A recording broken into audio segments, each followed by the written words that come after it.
I will call on Gordon Henderson. Thank you, Hudson. The first time I've ever been introduced as having been certified. By the time I'm finished, you may feel that I ought to be.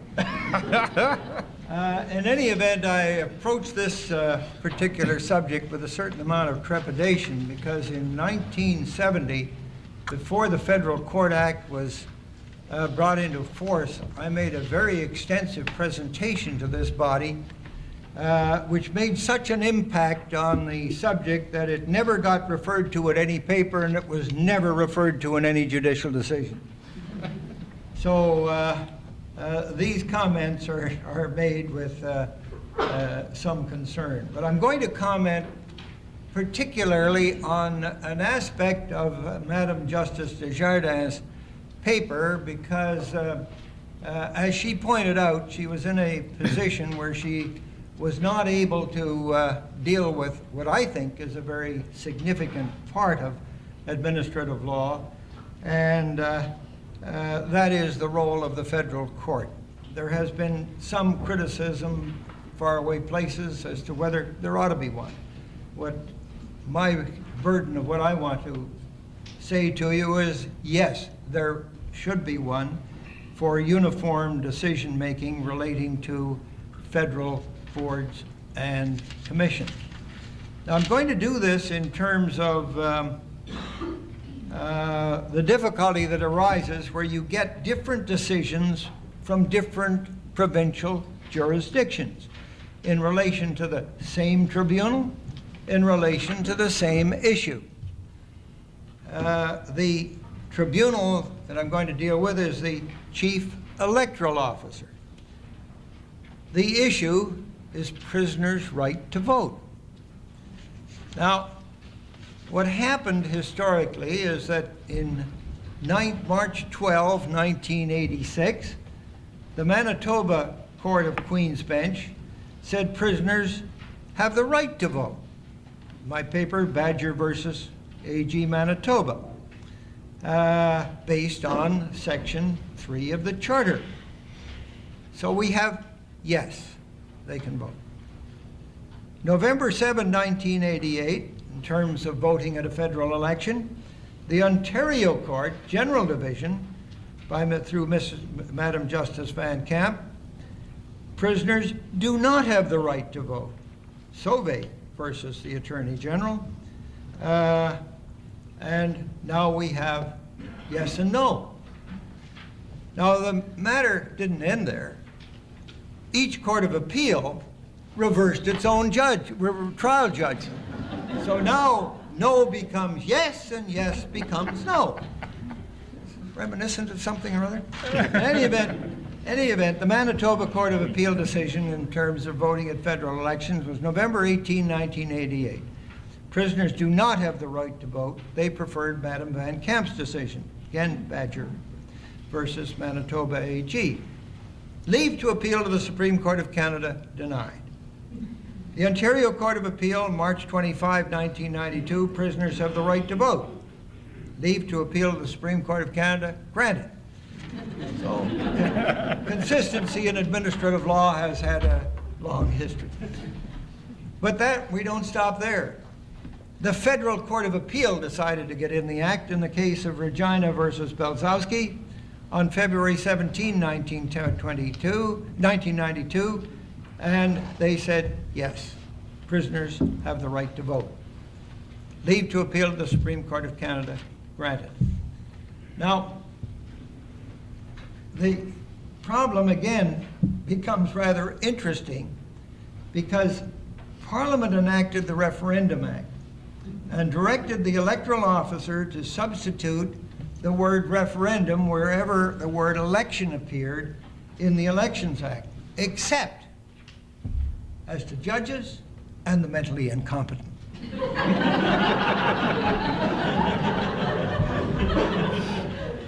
That's what the legislation says. But they did not deal with prisoners. They did not deal with prisoners. The prisoners, therefore, the Elections Act, Section 51, as I recall it, said prisoners can't have the right to vote.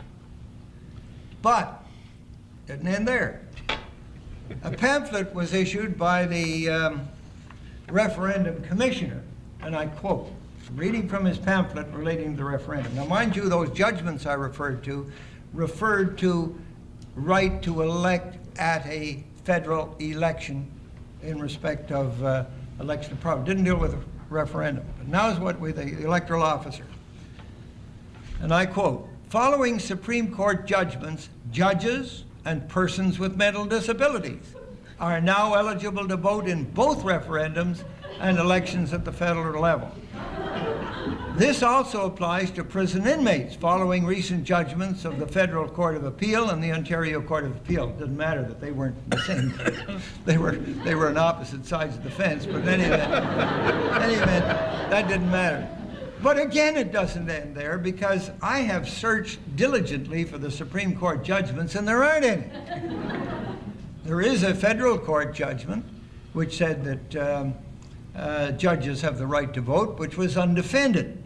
And there's another judgment, of course, which says that mentally incompetents have the right to vote. Now, the difficulty with all that, not only isn't there any Supreme Court of Canada Supreme Court judgments, but those judgments are all based on Section 3 of the Charter. And Section 3 doesn't refer to referendums. So prisoners end up by having the right to vote, and as far as I'm concerned, quite illegally. So much for consistency in administrative law. In any event, I thought you'd be interested in the fact that we do have, in my opinion, a need for uniformity in terms of supervisory powers of federal boards and commissions. In the area in which I spend most of my time, the field of intellectual property, it is especially important that we have uniformity across the country, and as a result, and to avoid the specter of different judgments in different provinces. It's chilling in the field of intellectual property. My next point I would like to make is the matter of judicial specialization.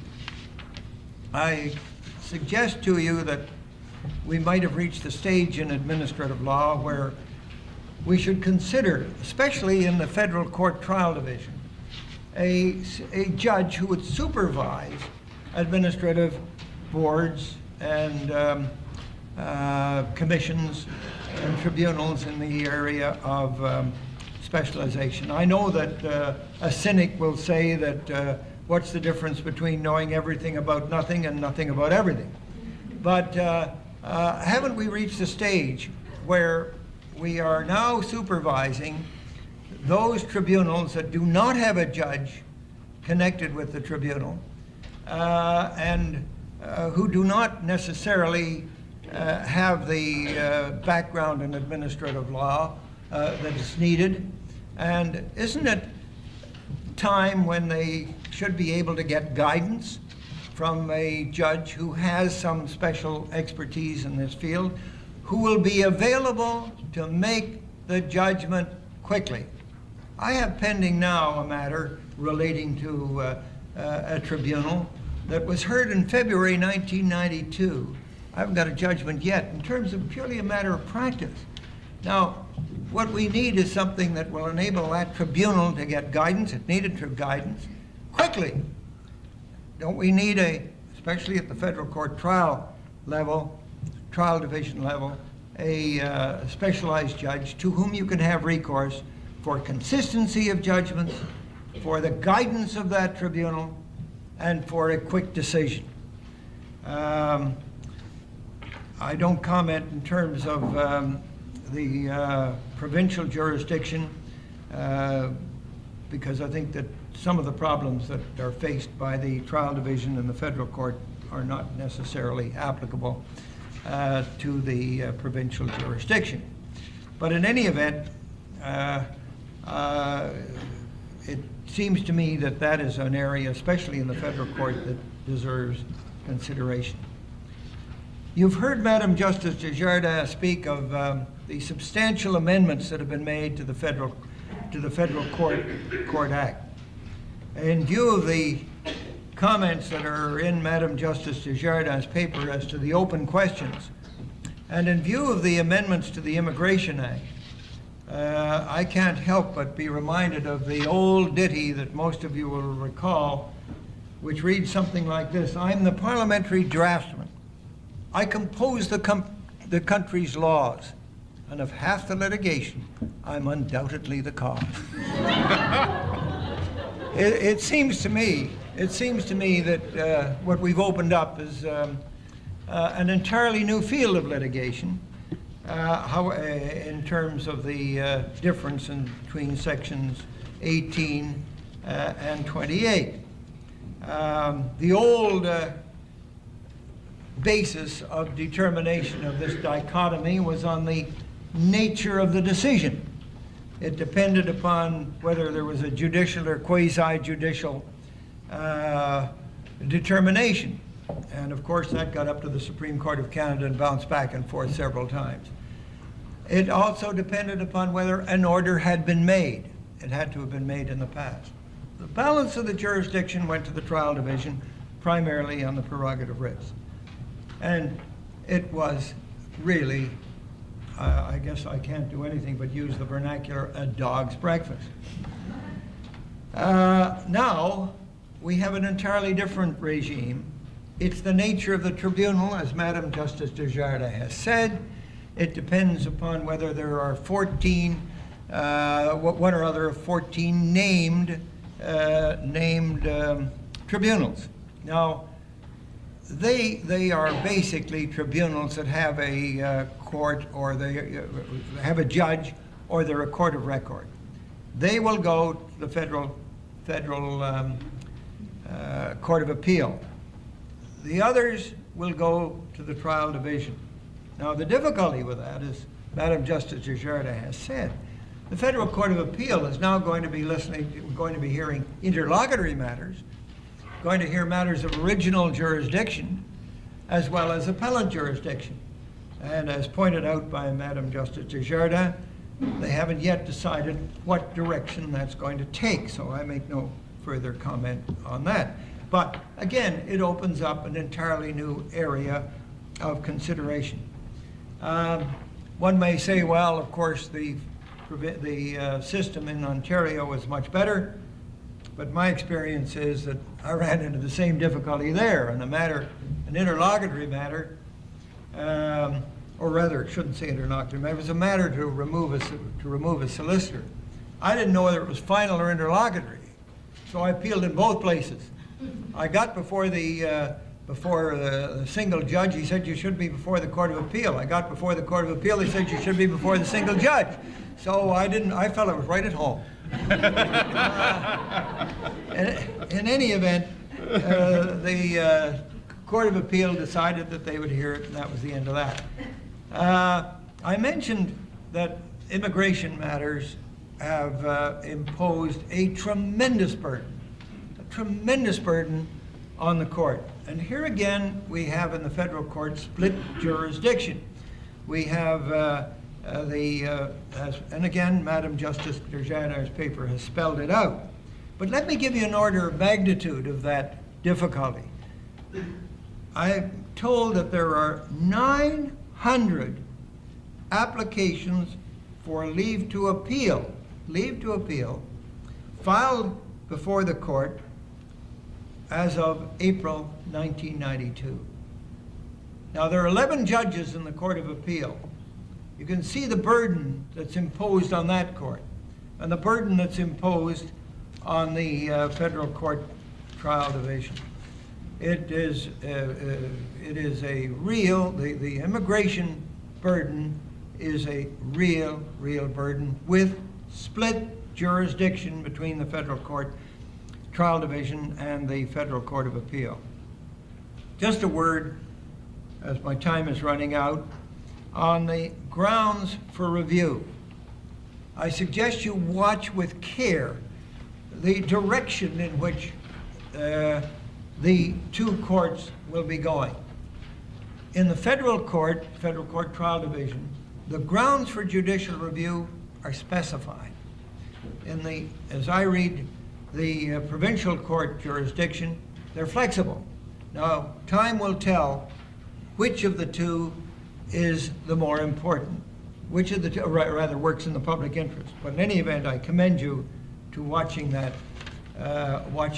development with some care. Just a word on the prerogative, whether or not the amendments to the Federal Court Act has enlarged the power and the jurisdiction of the court in terms of the prerogative, and a paper written by Messrs. Whitehall and Smelly, which is referred to in Madam Justice Desjardins' paper. You may wish to look at a case that I have referred to in my paper, the Native Women Association versus the Queen of August 20, 1992, which is now subject to further appeal to the Supreme Court of Canada as to where the Federal Court of Appeal did, as I understand it, give very wide scope to the jurisdiction of the court in relation to the matter of prerogatives, and you of course may also want to look at Operation Dismantle in that context. I believe one other just last comment as to procedure. I commend the fact that the procedure has been simplified in the federal court, as again Madam Justice Desjardins has explained. Rule 1600 has now enabled an application to be brought by originating notice rather than have to go through a declaration by statement of claim and originating notice in terms of the other relief. Been simplified, simple a matter of making an application, and this has been a move in the right direction. I think I've spoken over long. Yeah, Hudson, that's that. Thank you very much indeed.